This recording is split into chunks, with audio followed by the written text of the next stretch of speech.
Everyone, this is Neetu Singh. दृष्टि teaching exam में आप सबका स्वागत है। आज की क्लास में हम बात कर रहे हैं बीपीएससी शिक्षक भर्ती परीक्षा 4.0 विषय विज्ञान।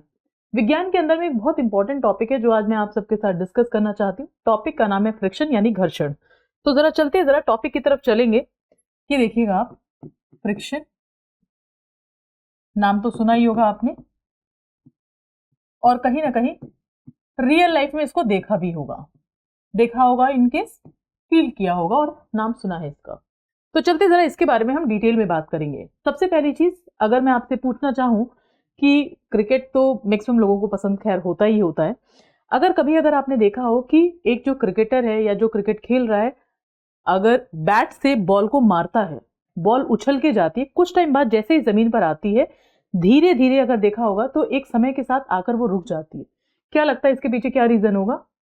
एक तो ऑब्वियस सी बात है कि बॉल अगर ऊपर उड़ी तो गुरुत्वाकर्षण यानी ग्रेविटेशन फोर्स लग रहा था, लेकिन जब वो जमीन को टच कर गई उसके बाद धीरे धीरे उसकी स्पीड कम होती जाती है और एक टाइम ऐसा आता है कि वो जाके रुक जाता है। ये किसकी वजह से हो पाता है?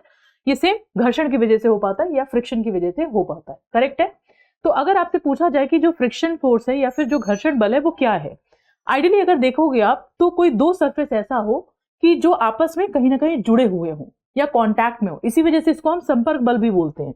तो यहां पर आप ये भी बोल सकते हैं, इसको हम देखेंगे, बोलेंगे संपर्क बल, कॉन्टैक्ट फोर्स। क्यों? क्योंकि देखो फोर्सेस भी ना दो तरीके के होते हैं, कॉन्टैक्ट फोर्स और नॉन कॉन्टैक्ट फोर्स।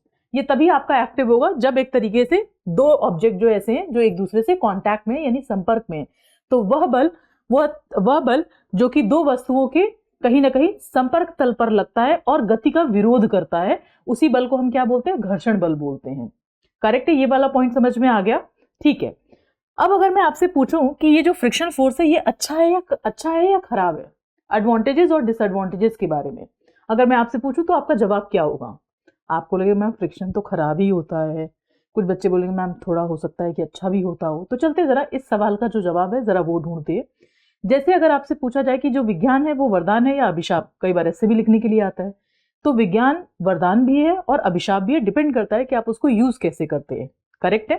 सेम उसी तरीके से जो घर्षण है इसके भी अपने एडवांटेजेस हैं और अपने डिसएडवांटेजेस हैं। तो चलते हैं जरा इसके बारे में हम बात करेंगे। एडवांटेजेस क्या है जो आपके घर्षण के हैं? तो अगर हम एडवांटेजेस के बारे में अगर हम बात करेंगे तो हमें ये पॉइंट साफ साफ समझ में आता है कि देखिए, अगर आज हम लिख पा रहे हैं, चल पा रहे हैं, तो वो किसकी वजह से कर पा रहे हैं? घर्षण की वजह से। सपोज करिए कि पोछा लगा हुआ है या फिर गीला फर्श है, उस पर हमारे लिए चलना बड़ा मुश्किल होता है। आपने देखा होगा कि अगर गीला फर्श है हम फिसल जाते हैं या फिसलने के चांसेस होते हैं। बर्फ पे चलना है, उस पर फ्रिक्शन नहीं होगा तो वहां पर भी फिसलने के चांसेस होते हैं। तो अगर हम चल पा रहे हैं धरती पर, वो कहीं ना कहीं घर्षण की वजह से ही संभव है। ये हो गया पहला पॉइंट। दूसरा पॉइंट, अगर मैं इस व्हाइट बोर्ड पर मैं लिख पा रही हूं, अगर मान लीजिए मैंने यहां पर लिखा एडवांटेजेस ऑफ फ्रिक्शन, दिख रहा है आपको? एडवांटेजेस ऑफ फ्रिक्शन, घर्षण बल के उपयोग, घर्षण बल के उपयोग, दिख रहा है आपको? अब यहां पर आप ध्यान से समझिएगा, अगर मैं यहां लिख पा रही हूं, यहां पर ये जो डिजिटल पेन है इसके साथ में फ्रिक्शन कर पा रहा है तभी लिख पा रही हूं। या फिर अगर आप देखेंगे कहीं ना कहीं जो टीचर होती है वो टीचर भी अगर ब्लैक बोर्ड पर चौक से लिख रहे हैं तो वहां पर भी फ्रिक्शन है तभी वो कर पा रहे हैं। अगर नहीं होता तो उनके लिए भी बड़ा मुश्किल हो जाता। तो if we are able to walk, अगर हम चल पा रहे हैं या लिख पा रहे हैं तो वो घर्षण की वजह से ही संभव हो पा रहा है। और मैं एग्जाम्पल आपको बताती हूँ। अगर सपोज करिए कि मैं एक बैडमिंटन प्लेयर हूं और बैडमिंटन को अच्छे से पकड़ने के लिए आपने कई बार देखा होगा उसमें ग्रिप होती है, उस ग्रिप को अगर हम बहुत अच्छे से, अगर ग्रिपिंग बहुत अच्छी है तो जो गेम होता है ना वो गेम बहुत अच्छे से हम खेल सकते हैं, उसको पकड़ सकते हैं, एटलीस्ट वो स्लिप नहीं करेगा। क्रिकेट खेलते हैं, क्रिकेट में भी आपने देखा होगा ग्रिप जो होती है वो अच्छे से लगाई जाती है ताकि वो होल्ड कर सके, किसी चीज को पकड़ सके। कबड्डी खेलना है, कबड्डी में आपने देखा होगा कि लोग यहाँ धूल मिट्टी ऐसे लगाते हैं ताकि फ्रिक्शन बहुत अच्छा हो सके। टायर के अंदर अगर आपने देखा होगा खांचे होते हैं, वो इसीलिए होते हैं ताकि टायर स्लिप ना करे। अगर आप बहुत अच्छे स्प्रिंटर है, बहुत अच्छा आप दौड़ते हैं, तो आपने देखा होगा जो शूज आप सेलेक्ट करेंगे उस शूज में भी कहीं ना कहीं वो खांचे होते हैं ताकि बहुत अच्छा सा फ्रिक्शन मिले, दौड़ने में बहुत अच्छी सी आसानी हो सके। करेक्ट है, ये वाला पॉइंट है, सबको समझ में आ रहा है?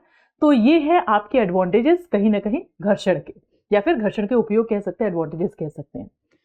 अब हर सिक्के के दो पहलू हैं, पॉजिटिव और नेगेटिव। सेम उसी तरीके से अगर हम डिसएडवांटेजेस के बारे में बात करते हैं, अगर हम डिसएडवांटेज के बारे में देखेंगे तो कहीं ना कहीं मैं यहाँ लिख भी देती हूँ, यहाँ पर डिसएडवांटेजेस ऑफ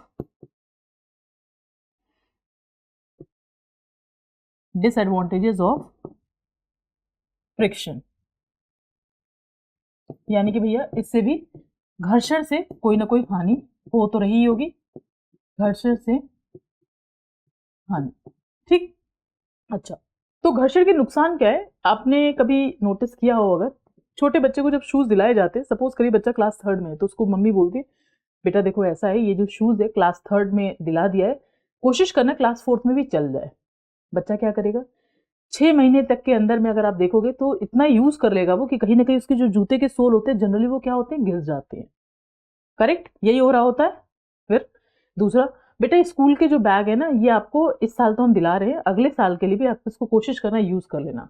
फिर वही कहानी, 6 महीने के अंदर में जो बैग है वो भी धीरे धीरे कहीं ना कहीं थोड़ा सा कटना, थोड़ा पिटना, इस तरीके से दिखना आपको शुरू हो जाएगा। तो ये सब किसकी वजह से हो रहा है, घर्षण की वजह से। नई साइकिल है, साइकिल के जो टायर है बहुत अच्छे हैं, नई नई साइकिल ली, जैसे उसको 6 महीना 7 महीना 8 महीना आपने यूज किया, देखोगे धीरे धीरे उसके जो टायर्स है वो कहीं ना कहीं आपके क्या होने लग जाते हैं, थोड़े थोड़े खराब होने लग जाते हैं। होता है कि नहीं होता है, करेक्ट है। इसके अलावा अगर आप और देखेंगे कहीं ना कहीं मैं कुछ और एग्जाम्पल है जो मैं आपके सामने देखना चाहूंगी। मशीनों के अंदर में अच्छा खासा फ्रिक्शन होता है जिसकी वजह से एनर्जी लॉस बहुत ज्यादा होता है, तो कहीं ना कहीं वो भी एक बहुत बड़ा चैलेंज है, और वस्तुएं जो होती हैं वो खराब होती है। फुटबॉल है, नई नई फुटबॉल लेकर आए हैं, जैसे जैसे उसको आप यूज करते चले जाएंगे वो कहीं ना कहीं घिसना शुरू हो जाएगा। तो घर्षण की वजह से वस्तुओं का नुकसान और कहीं ना कहीं एनर्जी का जो लॉस है, ऊर्जा का जो नुकसान है, वो सब कुछ होता है। अब आपसे एक चीज ये भी पूछा जा सकता है कि आप ये बताइए, अगर घर्षण को बढ़ाना हो तो हम क्या करेंगे, घर्षण को बढ़ाना हो तब हम क्या करेंगे। हो सकता है ना कि घर्षण आप बढ़ाना चाहते हो, उस केस में जैसा मैंने अभी आपको बताया कि जैसे सपोज करें कि मैं कबड्डी खेलने जा रही हूँ, तो क्या करेंगे, ऐसे धूल मिट्टी यहाँ पर लगाएंगे ताकि कहीं ना कहीं पकड़ने में बड़ी आसानी हो सके। दूसरा, सेम वही वाला एग्जाम्पल मैंने आपको बताया था बैडमिंटन के रैकेट वाला और क्रिकेट के, अगर जहां पर आप उसको पकड़ रहे हैं वहां पर भी अच्छी खासी ग्रिपिंग करने के लिए, घर्षण बढ़ाने के लिए हम उसको यूज करते हैं। जूतों के अंदर जो सोल होगा वो भी हम अच्छी खासी यूज करते हैं। टायर के अंदर जो खांचे हैं वैसे वाले टायर ही हम कोशिश करते हैं ताकि गाड़ी स्लिप ना कर सके। तो ये है घर्षण बढ़ाने के लिए। और घर्षण अगर कम करना हो तब क्या करेंगे, कैरम बोर्ड आप सबने खेला होगा, तो कैरम बोर्ड में जो एक पाउडर आता है, वो पाउडर डालने से ना कहीं जो कैरम की जो गीटियां होती हैं उस पर अगर आप कैरम खेलते हैं बहुत आसानी से एक जगह से दूसरी जगह जा पाता है। तो कैरम बोर्ड के अंदर अगर पाउडर डालेंगे तब आपका जो घर्षण है वो आपका कम हो जाएगा। एक हो गया ये एग्जाम्पल। दूसरा, मान लीजिए कि जो दरवाजे है वो बार बार ऐसा हो रहा है कि दरवाजा खुलने में बार बार आवाज आ रही है, तो कई बार हम उसकी ऑयलिंग कर देते हैं। तीसरा, कई बार आपने देखा होगा कि बचपन में जब साइकिल चलाते थे, कई बार ऐसा होता है साइकिल बहुत कहीं ना कहीं बहुत रफ चल रही होती है, तो उसको जब साइकिल वाले के पास लेकर जाते थे तो बॉल बियरिंग में वो कहीं ना कहीं ऑयलिंग कर देता था, तो उससे बहुत स्मूथ चलता था, तो फ्रिक्शन कम हो जाता था। तो ये था आज की क्लास के अंदर में बहुत इंटरेस्टिंग सारे फैक्ट थे जो कहीं ना कहीं जिंदगी में हमारे आसपास हो रहे होते हैं। यही पेपर आपसे पूछ लेता है, टॉपिक भी बहुत इंपॉर्टेंट है, इसीलिए मैंने सोचा चलो बच्चों के साथ ये वाला टॉपिक डिस्कस कर लेते हैं। तो आई होप क्लास आपको अच्छी लगी होगी। आगे ऐसी ही क्लासेस के लिए दृष्टि टीचिंग एग्जाम से आप जुड़ सकते हैं। मिलते हैं, जल्दी मिलते हैं आपसे नेक्स्ट क्लास में। Thank you. हंसते रहे, मुस्कुराते रहे, पढ़ते रहे।